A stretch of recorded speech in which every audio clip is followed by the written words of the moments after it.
les autres réseaux. Voilà, ça c'est fait déjà. C'est vraiment super intéressant. C'est vrai que l'argent cristallise beaucoup de choses. Moi, tiens, j'étais aussi dans la banque en 2008. J'ai aussi vécu la crise. J'ai aussi un passif familial avec l'argent assez lourd, puisque mon grand-père pensait qu'on pouvait tout acheter avec l'argent.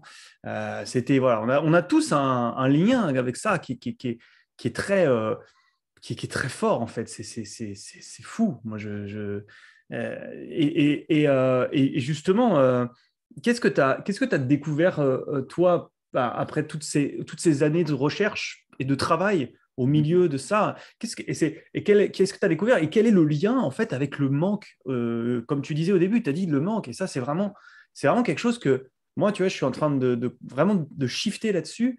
Le manque attire le manque, et ça, c'est hallucinant comment c'est vrai. Et ouais, qu'est-ce que tu dirais, toi, là-dessus, en fait? Alors, tout à fait. Peut-être juste avant, peut-être. Alors, c'est vrai que ça fait maintenant 12 ans que j'anime sur ce thème-là. Et c'est vrai que je me suis appuyé sur les travaux d'un dénommé Peter Koenig. C'est important pour moi de rendre à César ce qui lui appartient, qui lui a fait des années de recherche des années 80-90 sur ce thème-là. Et en fait, j'étais moi son organisateur de 2007 à 2010. 2 fois par année, il anime un atelier en Suisse francophone. Ok. Et c'est comme ça qu'à force de suivre tous ces ateliers avec lui, je me suis comme imprégné de sa manière de faire. Donc, c'est la petite histoire. Mais disons que l'enseignement majeur peut-être que j'ai aujourd'hui, et après on reviendra sur la notion de manque tout à l'heure, c'est que je n'ai pas découvert de meilleures pistes pour avoir une relation à l'argent apaisée que d'apprendre à mieux s'aimer. C'est vraiment une question d'amour de soi. Plus je peux être dans l'amour de moi-même, plus je peux me comporter avec moi-même comme si je m'aimais vraiment, inconditionnellement, c'est déjà le nirvana, j'ai envie de dire, mais qu'à tendre vers, meilleure sera ma relation et à l'argent, mais à la vie en général, à tout en général. Parce qu'il y aura moins d'enjeux, il y aura moins d'histoires d'ego, il y aura moins de peur, il y aura moins de choses qui vont se passer comme ça. Donc, quelque part, dans mon activité de travailler la relation à l'argent, c'est vraiment passer par plus d'amour de soi, d'aller créer quelque chose à l'intérieur qui fait que les histoires à l'extérieur, l'histoire d'argent, c'est toujours à l'extérieur de nous, c'est jamais à l'intérieur. Que les histoires d'argent n'impactent moins notre intériorité, génèrent moins d'émotions, en tout cas d'émotions inconfortables. À partir de là. Donc, pour revenir à ce que tu disais, la peur du manque est de très, très loin la problématique numéro 1 des personnes avec l'argent. Quand je questionne mon auditoire, quand je questionne mon réseau, c'est toujours ce qui sort très largement en numéro 1. Et ce qui est important de savoir, c'est que la peur du manque, pour la très grande majorité des personnes, n'a rien à voir avec leur situation financière actuelle. Il n'y a pas de manque en ce moment. Les personnes qui nous écoutent, elles sont là. Juste au moment où elles m'écoutent, elles ne manquent pas d'argent qui les empêche de m'écouter. Elles sont là. Donc, très rares sont les personnes effectivement à qui il manque vraiment là tout de suite de l'argent. D'ailleurs, en général, ce n'est pas de l'argent qui manque. Il peut manquer souvent la nourriture, il peut manquer d'autres choses. Mais l'argent est le moyen préféré pour se fournir un certain nombre de choses. Donc, ça montre déjà une chose, ça veut dire quoi? Ça veut dire que la peur du manque n'est que le fruit de nos pensées, de nos croyances limitantes en particulier. C'est-à-dire, je prends un exemple, et moi je connais ça, j'ai eu la peur du manque, alors que j'avais d'excellents revenus, j'étais sous-directeur dans une banque, j'étais vraiment mieux rémunéré que la moyenne de la population. Ça ne m'empêchait pas d'avoir peur de manquer, et mes clients millionnaires avaient peur de manquer pour une partie d'entre eux aussi, malgré Exactement. tout. C'est ce que j'allais dire. Moi, quand j'ai commencé à augmenter mes revenus, je me suis rendu compte que j'avais encore, voire même, je dirais même, tu sais quoi, encore plus, parce que une fois, je me suis retrouvé avec plus rien il y a quelques années, j'avais plus peur de manquer. Parce que j'avais plus rien. Ben oui. J'avais une boîte de raviolis, parce que j'ai bouffé des raviolis pendant un mois, et là, c'est hallucinant, tu es comme débarrassé de quelque chose, tu vois. Genre, tout est plus clair, c'est fou. Il y a une grande vérité qui paraît être une palissade tellement évidente, mais pourtant c'est important de la rappeler. On ne peut avoir peur de perdre que ce qu'on a. Si j'ai pas d'argent, je porte peur de perdre de l'argent. Et si tu veux, peut-être si j'ai une vieille voiture rouillée, j'aurais bien moins peur de la perdre ou qu'on me la vole que si j'ai une belle voiture de sport. Donc, tu vois, c'est comme si plus la voiture a de la valeur, plus je pense qu'on va vouloir me la piquer, me la voler, je ne sais pas quoi. Et ça peut potentiellement générer des peurs. C'est bien évidemment pas obligatoire. Bah, c'est Juste pour la petite histoire, j'ai eu l'occasion d'intervenir une fois une journée avec des grands gagnants de l'euro-million. Et c'était intéressant, la personne qui m'a fait venir m'a dit, vous verrez, ils ont un point commun, ils ont d'immenses peurs, tous, sans exception. Alors, tu vois, c'est intéressant de voir que l'argent ne nous permet pas de nous débarrasser des peurs, parce qu'elle peut en générer de nouvelles de peurs. Même s'il y a une autre qui est plus là, c'est une autre qui va s'amener. Donc, je dis souvent, l'argent est un amplificateur de ce qui est déjà là. C'est génial. J'adore ce que tu dis parce que moi, quand j'ai commencé à atteindre des gros résultats, je me suis rendu compte que ma vie, elle était pareille en fait. Enfin, après, tu as une sorte d'euphorie sur 2 semaines où tu sors t'acheter des. J'étais parti m'acheter des fringues de ouf que je voulais m'acheter, que je ne pouvais pas m'acheter. Et au final, les anciens schémas étaient là. Donc, c'est pas en allant chercher d'argent pour de l'argent que ça va changer les choses. Nous sommes bien d'accord. C'est vraiment toute la différence entre l'argent comme un but en soi ou l'argent comme une conséquence. C'est génial. C'est vraiment une immense différence. Donc, tout ça pour dire qu'on était parti pour dire effectivement que ce sont les pensées qui vont générer du manque. Et si on veut, le manque, donc le manque, c'est une question de pas assez, ça commence de nous à nous. C'est-à-dire que c'est souvent de nous à nous que nous sommes dans le manque. Je ne suis pas assez si, je ne suis pas assez bien, je ne suis pas assez formé, je ne suis pas assez, je ne sais pas quoi, pas assez beau. Enfin, il y a toute une série de pas assez vis-à-vis de nous. Donc, nous sommes comme un esprit de manque avec nous même. Et à partir de là, ça va se manifester tout à l'extérieur. On va être dans le manque sur toutes sortes de choses. Les autres ne seront pas assez aussi. Je n'ai pas assez d'argent, je n'ai pas assez de ci. Et donc, mais ça commence par des pensées, parce que ça, c'est encore que des pensées, tout ça. Et les pensées vont créer des jugements, etc. Donc, un exemple très simple, je peux aller chercher dans ma boîte aux lettres le courrier du jour. D'un coup, je peux voir une facture. Je dis, oh, mon Dieu, est-ce qu'il y aura assez d'argent? Mon Dieu, l'argent qui va foutre le camp. Il y a mon ventre qui va se nouer et je suis déjà dans un esprit de manque. J'ai perdu la neutralité parce qu'il y a une pensée qui a suffi à complètement retourner ce qui se passe en moi et physiquement, je vais le sentir. Et je vais prendre des décisions sur le manque qui vont engranger plus de manque. C'est-à-dire Oui. qu'au lieu d'aller chercher, je vais d'aller chercher quelque chose dont j'ai besoin qui va très certainement m'aider, je dirais ah non, je n'ai pas les moyens de le faire, et ça va reculer et ça va créer d'autres manques. Absolument. Et d'ailleurs, si tu veux, qu'est-ce qu'on va manifester? On va manifester du petit. Si je suis dans le manque, je vais acheter petit, dans le sens, je vais chercher le meilleur marché. Je ne vais pas chercher la qualité, je ne vais pas chercher ce qui va me faire plaisir. Je vais chercher là, il y aura le moins de sorties, ce qui va générer le moins de peur. Mais malheureusement, bien souvent, ce qui est meilleur marché, moins cher, n'a pas toujours la qualité voulue et ce n'est pas toujours des bons choix. Je ne dis pas qu'on doit acheter le plus cher, ce n'est pas ça. On peut trouver le juste milieu à chaque instant, en quelque sorte. Mais je prends un exemple très personnel. Au début, j'étais indépendant. J'ai fait un site internet et puis je n'étais pas complètement débarrassé de la peur de manquer. Enfin, c'était une tellement grande peur que je ne serais jamais complètement débarrassé, mais c'est toujours plus petit, je le vois toujours plus vite. Donc, ça a toujours moins d'impact. Mais à ce moment-là, j'ai trouvé un amateur éclairé qui m'a fait un site internet pas cher. Il n'a pas duré 6 mois. J'ai dû recommencer à zéro. Et c'est là que j'ai dit, Christian, tu veux réaliser de grandes choses, tu te donnes de petits moyens, complète incohérence entre ce que tu te racontes et ce que tu manifestes dans la matière. J'ai fait des sites internet pendant quelques années et souvent j'avais des gens qui me disaient non, non, mais moi je le fais tout seul. Surtout un qui était concepteur en écologie de la maison, etc. Et je lui dis, mais oui, mais regarde, je dis, tu vas passer combien de temps à faire ton site? Tu vas passer 100 heures. Combien ça coûte auto-horaire? Moi, il me faut 10 heures pour faire un site. Et en fait, et c'est ça. Et c'est pareil sur l'investissement sur soi, en fait. Alors qu'on va se dire, j'attendrai d'avoir suffisamment d'argent pour investir sur moi. Mais souvent, il faut d'abord investir sur moi pour avoir ce niveau-là.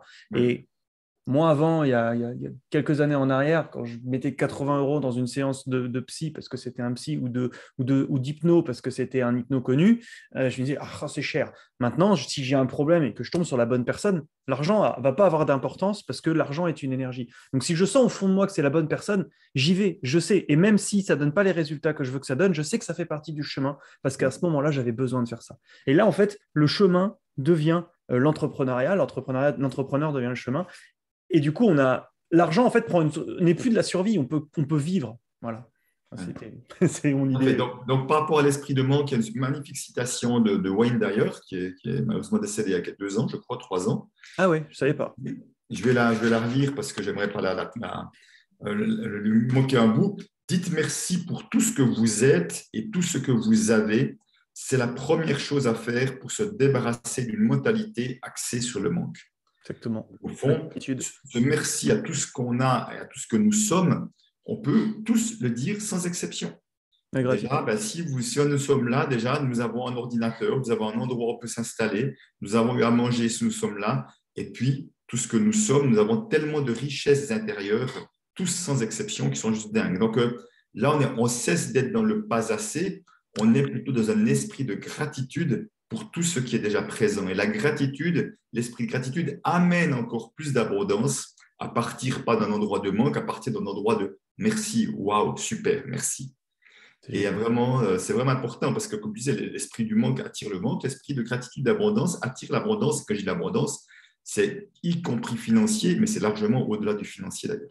Ah, ouais, même moi, j'ai habité quelques années au Cambodge et je sais que voilà, en France, on a quand même même en Suisse, hein, on a une abondance de fou où on sera jamais vraiment à la rue. C'est très difficile d'être à la rue. Ça, en Cambodge, j'avais une famille qui vivait sur le trottoir en face de chez moi, en fait. Et on voit la différence, nous, Européens, de ce qu'est de l'abondance par rapport à ces gens-là.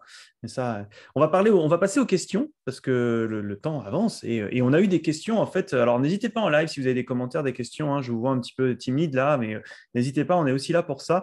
Venez questionner Christian qui sera heureux, j'en suis persuadé. Euh, D'abord, j'ai une première question, très, très, très, très belle question de Fabien.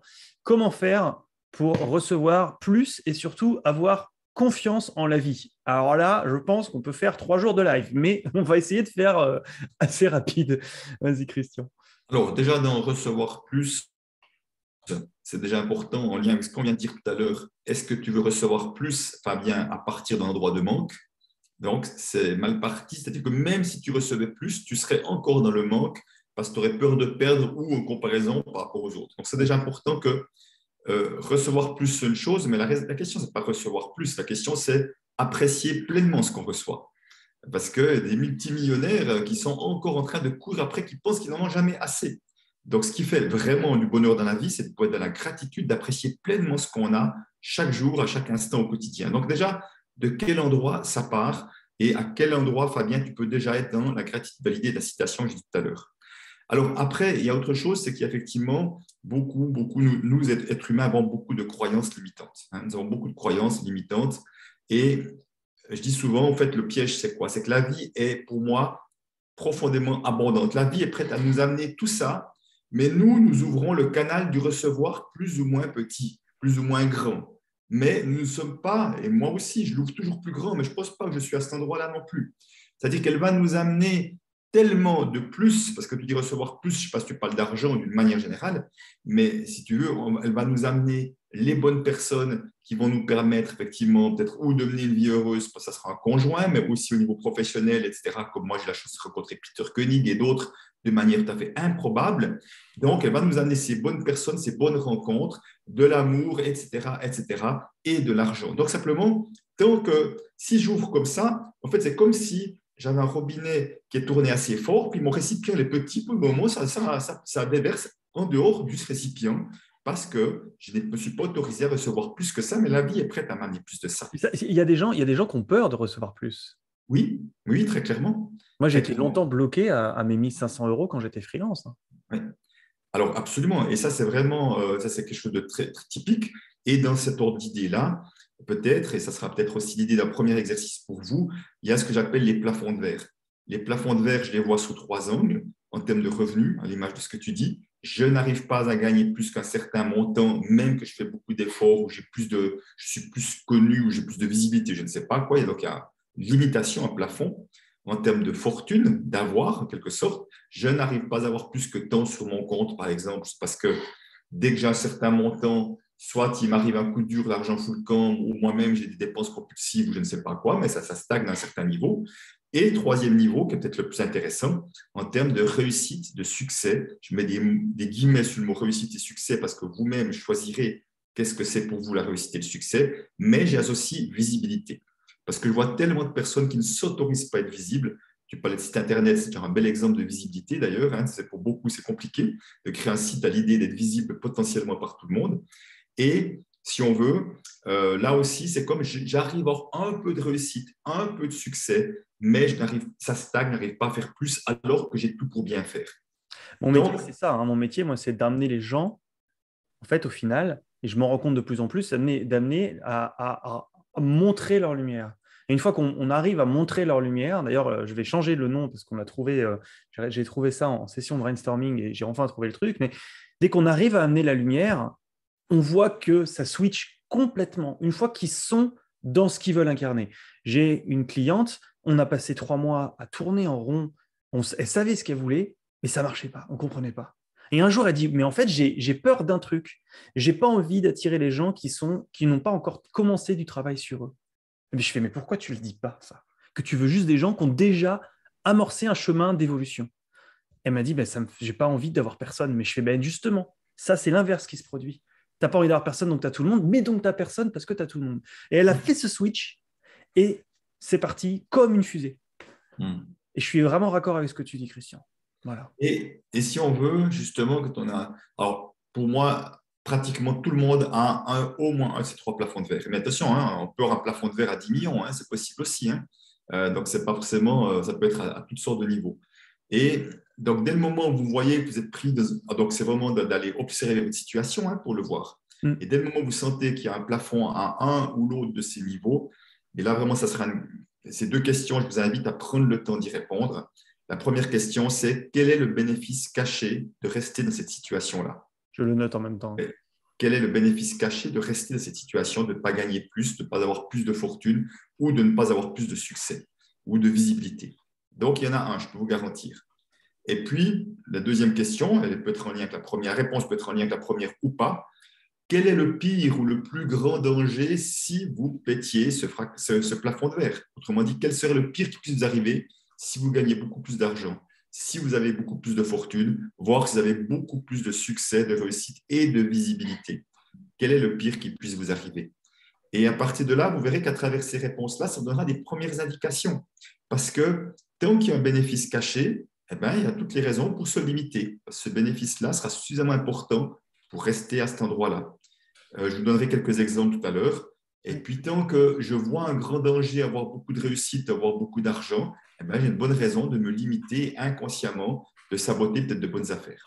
Il y a une difficulté parce qu'il y a des personnes qui ont eu qui ont une enfance où on leur a répété gagner l'argent c'est sale, l'argent c'est mal, tu vas gagner de l'argent. J'ai eu des gens qui ont eu une relation de violence par rapport à l'argent dans leur famille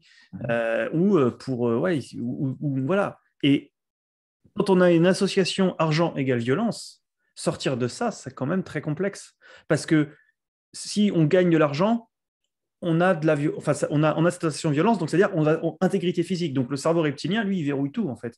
Donc on peut passer sa vie entière au SMIC en essayant plein de choses, mais si on n'a pas décalé, enfin tu vois, c'est quand ça touche à cette sphère de l'enfance, des choses ancrées en nous, c'est quand même difficile d'aller chercher, je dirais, tout seul en fait. Oui, alors tout à fait. Alors bon, c'est vrai que des fois tout seul, c'est compliqué de s'en sortir. En même temps, je dirais que les situations qui viennent de l'ordre familial, c'est pas aussi compliqué la plupart du temps d'en sortir. Mais c'est vrai que moi, une bonne partie de mes activités d'atelier, ce que je propose, c'est effectivement d'aller voir mon histoire avec l'argent, qui est autant l'histoire familiale et de la généalogie, et également mon histoire depuis petit, depuis l'enfance. Parce qu'effectivement, dedans, je vais être imprégné par les croyances comme les riches sont des malhonnêtes, les riches sont des profiteurs, ou gagnent leur argent sur le dos des autres, tu vois. On est champion en France pour ça. Voilà, absolument. La plus grosse croyance en lien avec l'argent, c'est qu'il faut travailler dur pour gagner de l'argent, dur beaucoup longtemps, autrement dit, d'une certaine manière, souffrir. Donc, c'est la croyance la plus répandue avec l'argent, ce qui fait que les personnes, inconsciemment de cette croyance-là, vont se créer des difficultés, même pas nécessaires, comme pour justifier de gagner de l'argent. Ah là là.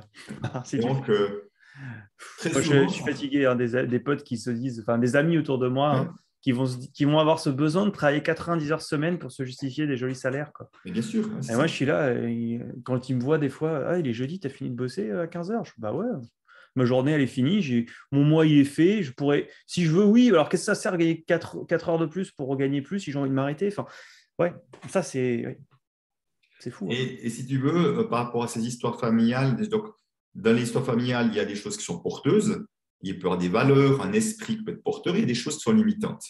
Donc, c'est pour ça que je fais beaucoup un travail, j'appelle de loyauté et de déloyauté. C'est-à-dire que je vais choisir à quoi je reste loyal et je vais choisir à quoi je m'autorise à être déloyal. Et la déloyauté, ce n'est pas un manque de respect ou du désamour, c'est juste une autorisation à faire autrement. Je vais m'autoriser à croire autre chose sur les riches. Je vais m'autoriser à croire autre chose sur le travail, qu'on peut gagner de l'argent en travaillant de la fluidité, la joie, voilà, par exemple. Donc, on va s'autoriser à ouvrir une nouvelle voie et on va vraiment faire son choix. Le problème, c'est que la plupart des personnes sont loyales, ils prennent tout le paquet. Par loyauté, ils prennent tout le paquet, le bon et le moins bon. Et au fond, qu'est-ce qu'ils font? C'est comme si je fais des efforts pour aller de l'avant et ces loyautés, je dirais, qui ne sont pas bonnes pour nous, c'est comme des élastiques invisibles qui me tirent dans le dos et je fais de l'avance, puis quelque part, je suis comme tiré en arrière, donc j'ai beaucoup d'énergie, puis j'avance au rythme de l'escargot malgré beaucoup d'énergie. Et les gens ne s'en rendent pas compte. Les gens Ben, c'est ça, il y a des forces contraires, c'est vraiment ça. C'est hallucinant. J'ai des clients qui ont arrêté, qui ont atteint leur objectif avec la première méthode et qui ont décidé voilà, de faire leur vie. Et ils sont retombés derrière dans leur… Et ils ont complètement coupé les ventes. On a refait un call, mais il n'y a pas longtemps. Il y a eu 2 ventes derrière et du coup, on repart sur un nouvel accompagnement. La puissance de ces élastiques, comme tu dis, le fait aussi qu'on ne les voit pas, c'est fou. C'est pour ça que je dis, faites-vous accompagner par un hypno, un psy, ce que vous voulez, parce que tout seul, on ne peut pas. Il y a des choses qu'on ne peut pas voir, moi, je dis. Alors, je pense que c'est effectivement compliqué. C'est compliqué, en tout cas, ça demande en tout cas un certain savoir-faire, une certaine habitude pour commencer à le voir. Donc, ces 2 questions-là, gardez-les précieusement, parce que chaque fois que vous aurez une difficulté, quelque chose qui coince, essayez de voir ces questions. Je peux vous dire, les réponses, elles viennent très facilement pour certains. Ben justement, si je pense, je vais donner quelques exemples. Quel est le bénéfice caché de rester dans cette situation? Eh ben, très souvent, c'est « Ah ben oui, je reste en appartenance de là où je viens. On a peu de moyens, on ne gagne pas beaucoup. Je vais être accepté parce que je vis un peu les mêmes difficultés que je me sens en appartenance. Et pourquoi l'appartenance est importante? Parce que l'appartenance permet de survivre. Et si on est encore en lien, souvent, quand je dis le schéma parental, si on est en lien, ce qui est logique avec ses parents, et qu'on entend ça encore et encore, la croyance va être entretenue en fait. Et c'est pour ça que c'est très difficile, parce que si vous avez un parent qui vous répète tout le temps, oui, moi tu sais, j'ai dû beaucoup travailler pour t'élever, hein, ça a été très dur et on n'avait pas beaucoup d'argent et il a fallu gagner très très dur. Si vous entendez ça à chaque repas le dimanche, bah, comment est-ce qu'on fait pour se détacher en fait? Ça. Alors, c'est justement c'est pour ça que c'est le travail que je propose en déloyauté. On n'a pas besoin de le faire devant son père, mais on peut le faire devant une photo, devant un objet symbolique. D'accord. Pour faire ça. Mais simplement, c'est juste, encore une fois, c'est une autorisation. Et puis aussi, à un moment donné, ben, je crois que c'est d'apprendre à se positionner. Parce que tant que je continue, je laisse les gens dire ça et je ne dis rien, quelque part, je suis encore en train de faire croire que j'y crois aussi. Et quelque part, ça veut dire que c'est encore des peurs de ce que l'autre pourrait penser. Et c'est une différence, on dit, écoute, papa, j'entends bien. Et aujourd'hui, moi, je vois qu'il y a d'autres manières de faire. Et en tout cas, merci pour tout ce que tu as fait pour moi. Mais aujourd'hui, il y a d'autres manières de faire. Aujourd'hui, heureusement, et qu'on peut sortir de ce schéma-là. Donc, on peut en parler avec tout le respect qu'on peut avoir pour l'autre personne, sans vouloir le convaincre que ce qu'il pense, ce n'est pas bien. On le laisse avec ses croyances, mais on s'autorise à avoir une autre croyance. Parce que c'est vraiment… je vois avec les parents à quel point j'ai des personnes, même âgées, qui sont encore et toujours en train de vouloir plaire à leurs parents.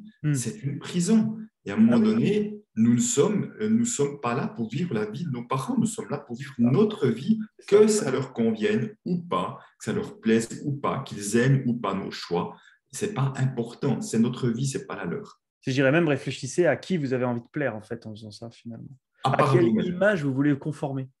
C'est vrai, hein. Moi, quand mon grand-père est décédé, ma grand-mère, ça m'a vraiment, ça m'avait beaucoup attristé. Ma grand-mère, on était partis se promener dans la forêt avec ma grand-mère. Elle m'a dit, j'ai tellement de temps à rattraper et peu de temps pour moi, pour le faire.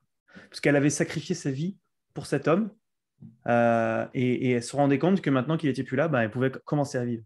Et c'est fou de se dire ça. C'est fou.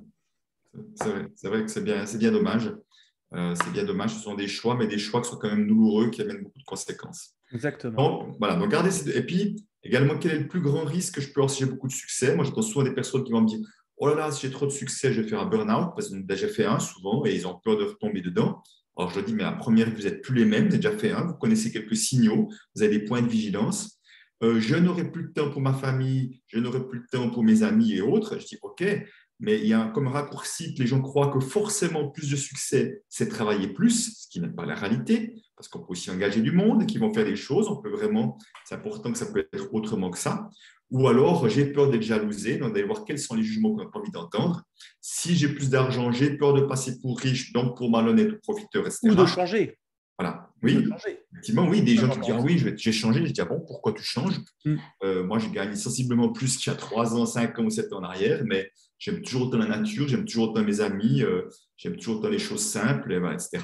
Je ne crois pas avoir changé parce que j'ai la capacité à voir que l'essentiel, pour moi, qui est la qualité des relations, l'amour et l'émerveillement que j'ai devant dans la vie, ça n'a rien à voir avec le niveau de mon compte en banque. Exactement, c'est ça. En fait, c'est l'argent est un élément, est une énergie, et manquer d'argent, c'est manquer d'amour pour soi. C'est ce qu'on disait au début. Je vais avancer sur les questions. Oui. Bon, on en a déjà abordé ce sujet. C'était comment faire face justement à la peur du manque. Donc, je pense que tu as déjà pas mal répondu, hein. Est-ce que Alors, tu vois des choses à ajouter oui, là-dessus? peut-être juste comme un complément, faire face à la peur du manque, ça va être partir de la capacité à observer ses pensées de manque et à les stopper. Une pensée, c'est comme un téléviseur. À n'importe quel moment, vous pressez le bouton stop et vous arrêtez la pensée tout de suite. Dès que vous voyez en train de penser un truc qui ne vous fait pas du bien, c'est stop tout de suite. Mais ça, c'est la première chose. Donc, c'est vraiment parce qu'il y a tellement de pensées automatiques qui génèrent des états intérieurs. Et regardez, à un moment donné, vous allez vous sentir pas bien, c'est juste qu'il y a des pensées qui vous ont amené à vous sentir pas bien, qui ont généré des peurs. Donc, être attentif à ces pensées et créer de nouvelles pensées. Et puis, je dirais aussi que quand vous sentez de la peur, c'est important d'en être conscient et d'accueillir inconditionnellement cette peur. Vraiment aussi, en termes d'exercice, chaque fois qu'il y a une émotion compliquée, vous ouvrez grand les bras, vous ouvrez le cœur et dites, mais bienvenue à ma peur. Voilà, tu as toute ta place, mais vraiment, plutôt que la J'ai rejeter, noté ça dans vous le. l'accueillez pleinement. Bienvenue à ma peur. Bienvenue. L'autre jour, c'était quoi? J'ai senti, ah oui, moi j'ai une peur. Des fois, je lis des choses, je lis des trucs, ils expliquent comment on fait et je sens que ça se noue en moi. J'ai mis le mot dessus. C'est instinctivement, il y a un truc du style, mais toi, tu ne vas pas réussir. Tu vois, c'est un truc depuis tout gamin aussi. Et cette peur-là. Et c'est vrai que je l'ai fait, ça va arriver 2 fois, 3 fois. Chaque fois, je l'accueille et elle disparaît presque aussi vite. Il y a un bâillement, il y a les tensions qui sortent et elle disparaît Ça, presque c'est aussi vite. puissant, ça, hein. Donc vraiment, Je ne le connaissais pas, celui-là. bien écoute, c'est dans le livre qui s'appelle c'est la suite du livre Le Secret, qui est sorti il n'y a pas très longtemps et qui Ah explique ouais. comment on accueille, et c'est très très puissant, je trouve, comment on accueille inconditionnellement tous les inconforts, parce que souvent, on veut ou pas les voir ou on les repousse. Non, la réalité, c'est que j'ai peur. Ok, bienvenue à ma peur. Et vraiment, au moment où on l'accueille, elle va se dissiper en moins de deux. Et puis, chaque fois qu'elle va revenir, elle viendra toujours moins de force et ça ira toujours plus vite pour qu'elle s'en aille. Donc, simplement, ça demande de s'observer, d'être en capacité de dire, ah oui, je suis dans la peur là maintenant. Oui, et de Donc, sortir de sortir de notre. Parce que quand on a peur, notre cerveau en reptilien fait on veut trouver la solution, on veut que ça s'arrête. Et en fait, il faut sortir de ça, comprendre conscience que c'est une peur et laisser la peur être présente tout en ne l'alimentant pas. Et c'est vraiment ça la difficulté parce que notre réflexe, c'est d'aller l'alimenter. Si j'ai peur de l'argent, mettons que si ma femme m'annonce qu'elle a rebooté la voiture, je vais regarder mes comptes, ah, il n'y a peut-être pas assez, je vais aller regarder les devis des voitures, ah, je peux peut-être négocier un peu moins cher, alors qu'au final, c'est même pas elle qui est en tort. Et là, qu'est-ce qu'on a fait? On a fait de l'énergie, on a alimenté de la peur et on s'est entretenu la peur. Alors que si on avait arrêté, ben, ça serait arrêté comme ça, en fait. voilà, donc au moment où on laisse vivre une émotion, elle va disparaître très vite parce qu'on ne la renforce pas, comme tu dis, effectivement, c'est ça qui est important. On ne lui donne pas de puissance, en quelque sorte, c'est ça qui est important. Donc, ça signifie que c'est important d'être en capacité d'avoir de la vigilance et de la conscience comment se manifestent les émotions. Moi, je sais que c'est au niveau du ventre, c'est beaucoup au niveau du ventre, ça se noue chez moi, et pour d'autres, ça peut être ailleurs. Donc, Ça, c'est là, plexus. voilà, c'est ça. Donc, tu vois, plus on connaît nos signes, plus à coup, on dit, ah ouais, là, il y a un truc là, ok, je le regarde, je l'accueille. Qu'est-ce que ça peut être? Moi, je la nomme si je peux la nommer. Si je ne la nomme pas, ce n'est pas grave. Je l'accueille pleinement. Donc, ça, c'est vraiment à faire et à refaire. Et plus on le fera, plus ça perdra de l'intensité, moins ça arrivera souvent. Donc, ça, c'est vraiment très simple et en même temps très puissant. Ouvrir les bras et Voilà, ouvrez les j'accueille. bras, vraiment le cœur ouvert. Voilà, bienvenue. Super. Voilà. Merci Christian, c'est vraiment, j'adore ces pratiques, c'est super. Question suivante, question, on dirait les grosses têtes. Question de Madame Boucher dans le 39. Je ne sais pas si vous connaissez les grosses têtes en Suisse, c'est une Oui, je émission, connais, oui, bien voilà, sûr. avec Bouvard. Alors, y a-t-il un lien, une corrélation entre notre manque d'estime vis-à-vis de l'argent, voire une forme de dégoût et le manque d'estime de soi? Alors moi, je pense que c'est oui. Je vais laisser Christian répondre parce que Oui, mais j'avais dire pas que. C'est-à-dire que moi, dans mon livre, je décris 3 mouvements. L'écureuil, celui qui veut accumuler et qui cherche à compenser quelque chose qui n'est pas présent. Le montagne russe, celui qui est dans des hauts, puis après tout l'argent fout le camp, qui le dépense bêtement, enfin, qui a vraiment des hauts et des bas. Et puis, j'appelle le repousseur, celui qui a tendance à garder l'argent à distance, qui n'arrive pas à l'attirer à lui. Et ça, des personnes, si j'ai des projections, j'appelle ça des projections négatives sur l'argent c'est dégoûtant, l'argent c'est l'injustice, l'argent c'est sale, c'est logique et cohérent que je n'attire pas d'argent à moi.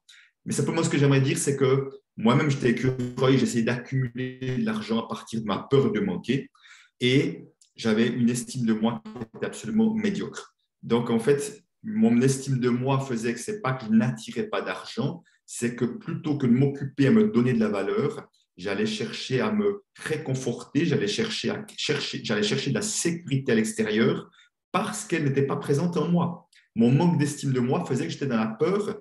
Et on parlait d'action, mais peur était mon moteur pendant très longtemps. Mon action était de qualité pauvre parce qu'elle partait d'un endroit de peur.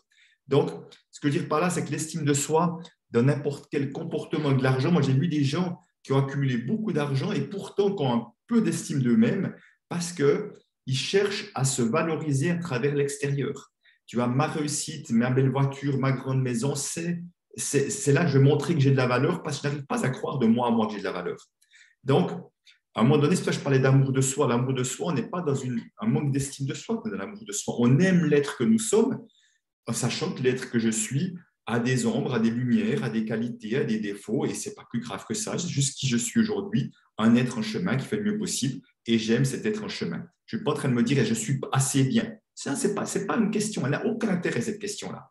Donc, c'est pour ça qu'à un moment donné, c'est plus, je dirais, les projections que j'aurai sur l'argent qui fait que ça aura une incidence. Donc, si j'ai des projections négatives sur l'argent, soit effectivement l'argent, je vais galérer pour essayer de courir après parce qu'il n'arrive pas à moi, parce qu'inconsciemment, je ne l'aime pas, donc il reste à distance. C'est comme un ami. Hein. Enfin, un ami, ce n'est pas un ami, mais c'est quelqu'un que je n'aime pas. C'est clair, cette personne-là ne va pas se prester chez moi sans arrêt et moi, je vais la garder à distance. C'est la même chose. Donc, ça, c'est vraiment la raison principale. Et après, effectivement, là où je reviens sur l'estime de soi, si je pense que je ne mérite pas, que j'y ai pas droit pour X ou Y raison, des histoires d'enfance, je ne sais quoi, ben c'est clair que ça va se manifester dans la matière puisque nos croyances créent notre réalité. On est d'accord. Et d'ailleurs, je rebondis sur ce que tu dis, c'est très intéressant. Alors, il y a ces gens qui gagnent beaucoup d'argent et il y a aussi, pour moi, il y a un autre problème, il y a des gens qui disent, oui, mais moi, j'ai un don, du coup, je ne veux pas qu'on me paye trop cher pour ce don-là.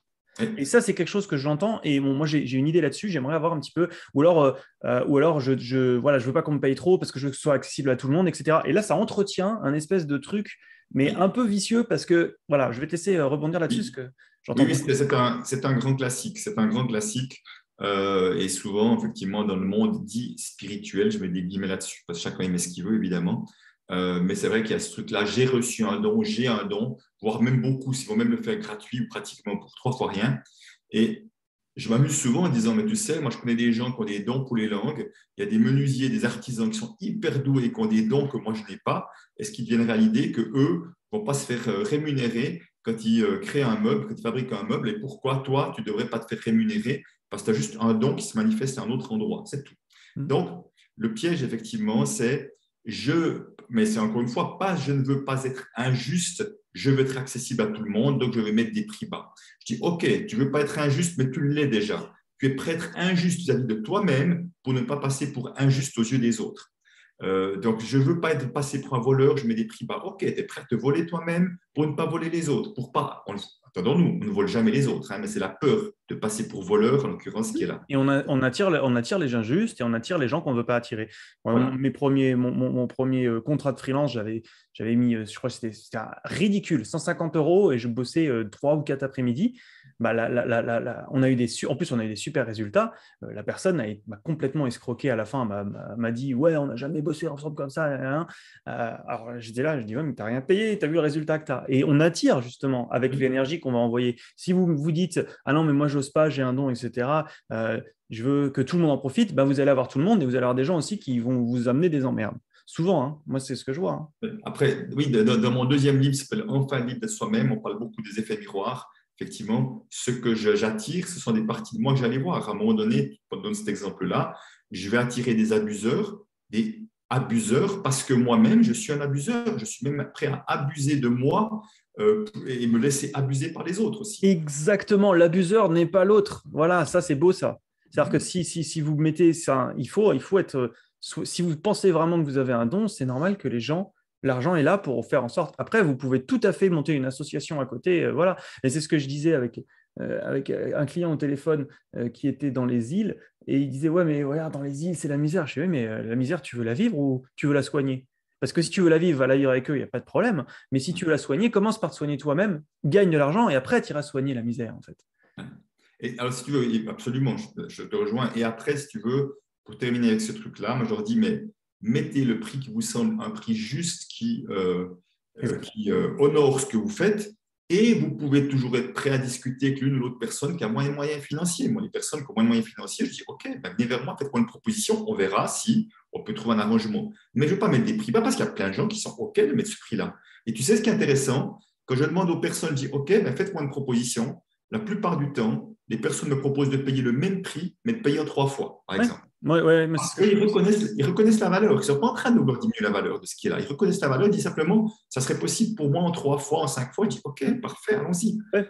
Ouais, ouais. Et je pense que moi, c'est genre, je négocie pas mes prix. Par contre, je suis prêt à être flexible sur les paiements parce qu'on a des aléas et parce que voilà. Mais après, c'est vrai que je trouve quand même que toute transformation doit suivre un chemin et bon, le prix fait partie aussi de cette, de cette nécessité. C'est-à-dire que en psychologie, le paiement au psychologue, par exemple, ça a été étudié plein de fois, fait partie du traitement. C'est Tout à important. fait. Et on pourra, et je suis sûr que demain, je mets toute ma formation, tout ce que j'ai, tous mes accompagnements, je les mets, par exemple, à 27 euros, mais je pense que mon taux de réussite sera hyper bas.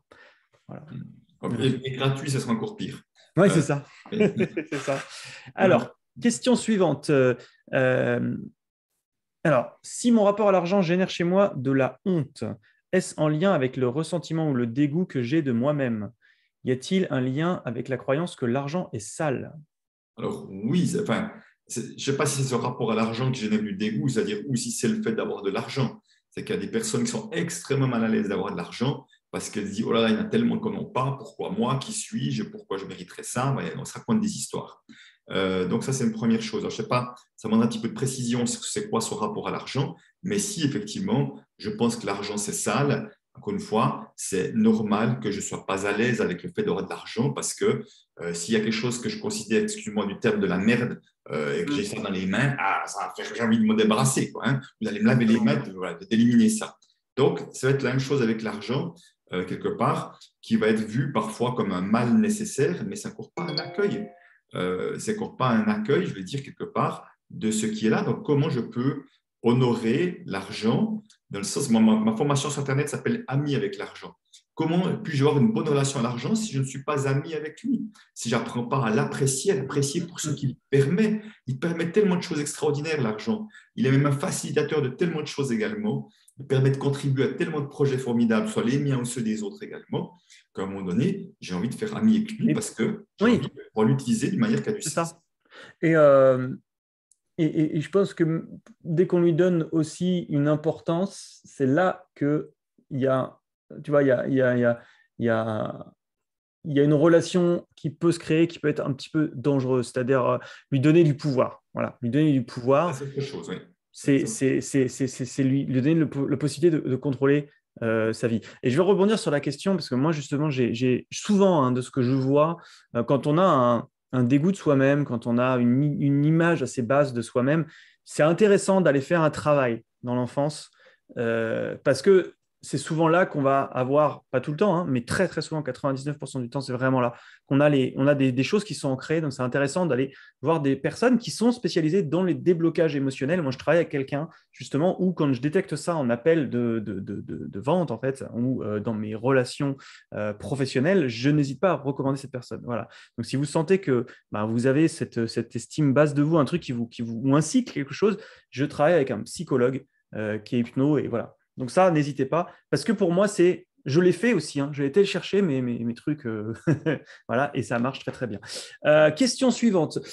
Comment dépasser cette peur de créer une... Alors, oui, ça c'est assez spécifique, hein. Comment dépasser cette peur de créer une société plutôt qu'une auto-entreprise? Et comment dépasser la peur de ne pas savoir bien gérer son argent?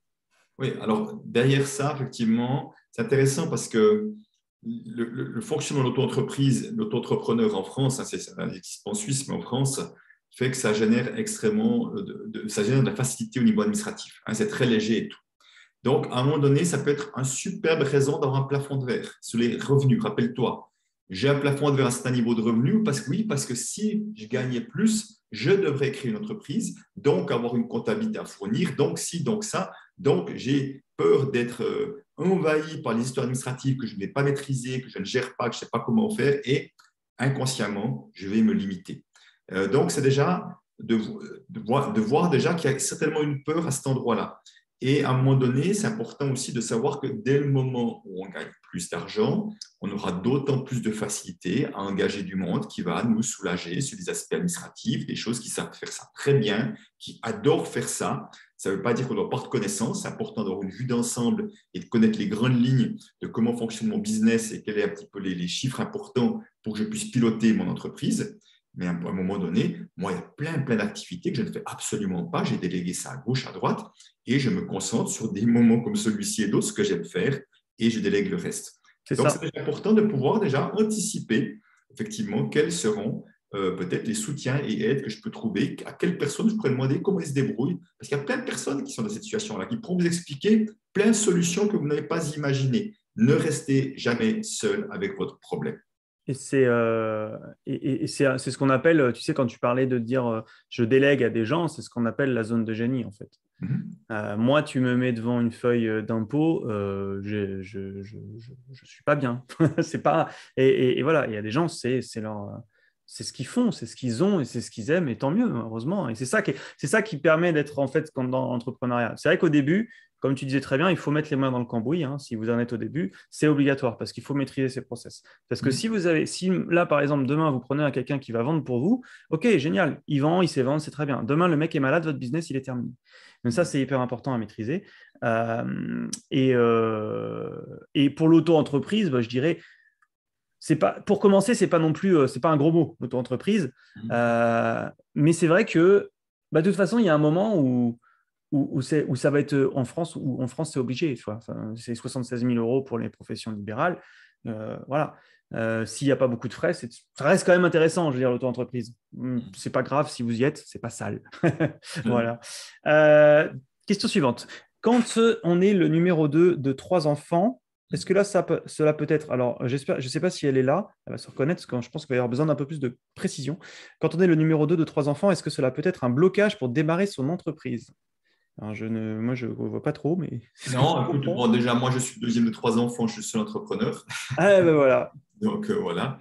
Non, je crois que ce n'est pas à ce niveau-là que ça se passe, parce que ça se situe plus sur, parce que je peux être le deuxième, avoir été préféré au premier, je peux être le deuxième, on a préféré le premier à moi. Je travaille beaucoup sur ce que j'appelle l'enfant non désiré, ne pas être désiré soit à la conception, soit au niveau de la naissance, au niveau du sexe, c'est que ça amène beaucoup de difficultés au niveau du recevoir. Et effectivement, donc la position ne dit rien sur l'amour qu'on aura reçu, l'attention qu'on aura reçue ou pas. Alors on pourrait se dire, tiens, on est pris entre 2 enfants, mais en même temps, est-ce qu'il y a une année d'écart entre chacun ou est-ce qu'il y a 4 ans d'écart? Donc, tu vois, il y a tellement de choses. Donc, c'est pour ça que je ne pourrais en tout cas pas mettre une généralité, puis ce serait important de ne pas mettre le compte là-dessus, parce qu'autrement, c'est comme si j'étais victime d'une situation extérieure et je perds ma responsabilité Ah là là. acteur de ma vie. Alors ça, c'est un truc. Je pense que le jour où on commence à réussir, pour moi, vraiment, c'est quand on prend conscience que l'extérieur, on n'a aucune maîtrise et que l'extérieur n'est en rien responsable de ce qui nous arrive. Et que je parle en manière générale. Si vous avez un accident, oui, ce sera peut-être l'extérieur, mais je veux dire, surtout en entrepreneuriat, en fait. Dire, ouais, mais regarde la conjoncture, ouais, mais regarde ça, ouais, mais regarde ça. Oui, mais ça, tu peux rien y faire. Par contre, tu peux dire, OK, Comment est-ce que je peux trouver des nouvelles, plutôt que de dire, ouais, par exemple, la conjoncture, je fais moins de ventes, ok, mais comment tu trouves des solutions? Si tu dis, c'est la conjoncture, je fais moins de ventes, alors c'est bien, tu es déresponsabilisé, au moins. Alors l'avantage, c'est quoi le bénéfice? C'est que du coup, bah, tu ne vas pas chercher de solution, c'est pas de ta faute, c'est pas toi qui a merdé, parce que voilà, et tu vas surtout pas aller chercher de solution. Et ça, c'est très important. Pensez vraiment à aller chercher à l'intérieur. N'allez pas chercher les responsables extérieurs, ça ne vous importera jamais rien. C'est pas comme ça que vous avancez. Moi j'ai un réflexe aussi qui est je donne souvent l'exemple du 8 avec les deux boucles, quelque chose au-dessus de l'autre, et puis je mets un trait au milieu, donc la boucle du haut, c'est ce qui est visible, et puis la boucle du bas, c'est ce qui est invisible. En disant, on a des problématiques ou des difficultés parfois dans le visible, eh ben, il n'y a pas de clients qui arrivent ou des clients qui annulent, ou j'ai des problèmes de collaboration avec ci ou avec ça. Voilà, tout à coup, à un moment donné, et chaque fois, je me dis, OK, si je vis ça dans ma vie, qu'est-ce qui, dans ma vibration, qu'est-ce qui, de mon intériorité, me fait vivre ça? Je donne juste un exemple très rapide. Des amis qui avaient régulièrement, c'était ma troisième fois que j'entendais parler de problèmes avec des collaborateurs qui s'engageaient sur une mission précise. Et j'ai comme une intuition, je dis, mais est-ce qu'il n'y a pas un autre vous comme croyance qu'on ne peut pas faire confiance aux autres? Elle me répond du tac au tac, ah ben oui, c'est évident. Moi, j'étais abusé sexuellement quand j'avais 10 ans, ou 8 ans, tu vois, et je n'ai pas pu compter sur les autres. Donc, tu vois, elle a eu une croyance à partir évidemment, un événement dramatique, mais cette croyance se confirmait, puisque si je pense que je ne peux pas faire confiance sur les autres, eh ben, soit je vais attirer des personnes qui ne sont pas dignes de confiance, ou même si elles l'étaient, je vais voir que les choses qui ne vont pas et je ne vais pas voir ce qui va. Donc, dès le moment où elle a pu voir ça, vous voyez, il y a quelque chose dans le visible, dans l'invisible, cette croyance limitante, ils ont travaillé là-dessus et maintenant, ils ont des super collaborations. J'ai eu le même cas quand je me suis fait bloquer mon compte pour un bug Facebook pendant des mois. J'ai même engagé des Américains qui sont experts là-dedans. Et à un moment, je me dis, ça marche pas. Alors, c'est au niveau vibration, énergie. Et là, en fait, comment je l'ai fait? Je me suis mis dans l'énergie d'un Facebook débloqué. Et j'ai reçu j'étais en lien avec une agence à l'époque qui m'a envoyé un lien. Tiens, teste ça. Et bam, Facebook débloqué. 3 mois Facebook bloqué. Juste ça. Et en fait, ça s'expliquerait. Alors, je dis bien ça s'expliquerait parce que c'est de la science très, très, très poussée, mais ça s'expliquerait par le fait qu'on vient de voir que potentiellement, au niveau quantique, on pourrait communiquer avec d'autres univers. Voilà. C'est vraiment du très, très, très, très.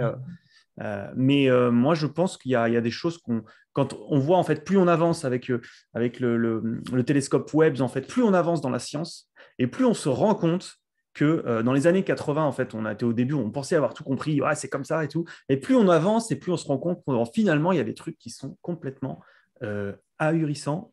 Les univers parallèles, c'est complètement dingue. Donc, je pense vraiment et je suis convaincu que l'énergie, la vibration a quelque chose à voir avec tout ça. Tout à fait. Moi aussi, je pense que nous sommes des êtres de vibration, on le sait, on le sent. Hein. Quand on voit quelqu'un entrer dans une pièce, on sent très bien le genre de vibration qu'il a. Est-ce qu'il vibre une énergie basse plutôt, voilà, ou est-ce que contraire quelque chose de joyeux, d'enthousiasme, une vibration plus élevée? Exactement. Merci Christian, c'était vraiment, il y a eu beaucoup de valeurs, beaucoup de choses. Si on veut en savoir plus sur toi, si on veut aller travailler avec toi, où est-ce qu'on peut te trouver, Christian? Comme je ne suis pas sur ton groupe Facebook, je vais essayer d'aller, mais je vais répondre à des questions. Je donne d'une part, je donne mon site internet, tu préfères un copier-coller. Je vais le copier-coller dans le chat. Et puis, je te donne un deuxième site parce qu'actuellement, j'ai mon gros événement annuel qui se prépare le 11 et 12 juin à Paris. Génial. Soit en présentiel, soit on peut l'acheter pour le suivre à distance. C'est vraiment le gros événement en lien avec l'argent. C'est où à Paris? Voilà, 11 et 12 juin. C'est où C'est Espace Saint-Martin, c'est pas très loin du Forum des Halles. Ok, super. Ça, D'accord, je suis en train d'ouvrir la page. Ok, 11 et 12 juin, donc 2 jours qui peuvent radicalement changer votre rapport à l'argent. Voilà, donc ça soit en présentiel ou on peut l'acheter pour le suivre à distance, voire même en différé. Eh bien, écoutez, voilà, si vous voulez en savoir plus, si vous voulez avoir plus de valeur, parce que vraiment, c'était un super live et ça m'a vraiment conforté dans beaucoup de croyances que j'avais déjà, que j'essaye de mettre en pratique parce que au final, on est humain, donc on va vite. C'est vrai qu'il y a ce côté aussi, je terminerai là-dessus, ce côté aussi, notre société a tellement changé qu'on n'a plus ce fonctionnement où on peut se faire bouffer par un tigre à dents de sable au coin de la rue. Donc en fait, pour moi, le positivisme, le renforcer, etc., c'est vrai, c'est un combat de tous les jours. Peut-être qu'il faut que je change le mot d'ailleurs, je ne vais pas mettre combat, mais on va dire une manière d'être tous les jours. Voilà. Est-ce que tu as des routines le matin, toi, Christian? Alors oui, moi j'aime bien commencer mes journées d'un bon pied. Donc dans mes routines, c'est en général un moment de méditation. J'écris quelques lignes, comme ça, ce qui me vient sur la méditation, sur un gros carnet. Et j'essaie aussi de lire 10 pages d'une lecture inspirante chaque matin. Donc une fois que j'ai pris à peu près cette demi-heure-là, à peu près, je suis vraiment d'une bonne énergie pour Ouais. débuter ma journée. Ouais. Être commencé dans une bonne énergie, ça Absolument. c'est vraiment Absolument. le plus important. Il ne faut pas hésiter, surtout quand on est entrepreneur. Moi, je n'hésite pas à m'arrêter si je sens que voilà, Ouais. je ne suis pas dedans. Et bouger au moins, marcher au moins 20 minutes par jour. J'aime bien faire des joggings, mais des fois, c'est marcher au moins 20 minutes par jour, c'est le minimum Aller dans que. la nature. Alors, j'ai la chance d'habiter à côté de la nature, effectivement, de la nature, donc c'est Ah, ouais, facile. pareil. C'est pareil. Moi, ça a changé ma vie. Avant, j'étais dans les immeubles à Bordeaux. Maintenant, on est en Touraine. Merci beaucoup, Christian. Vous pouvez retrouver Ah, Christian. Donc, je vous ai mis les liens dans le chat. N'hésitez pas à poser des questions aussi et en replay. Je les transmettrai à Christian s'il y a besoin. Et je vous dis à très, très vite sur le déclic. Merci à tous. merci, au revoir. Et bien voilà. Super. Merci. Merci pour toute cette valeur, Christian. C'est génial. Je vais arrêter le live. Hop.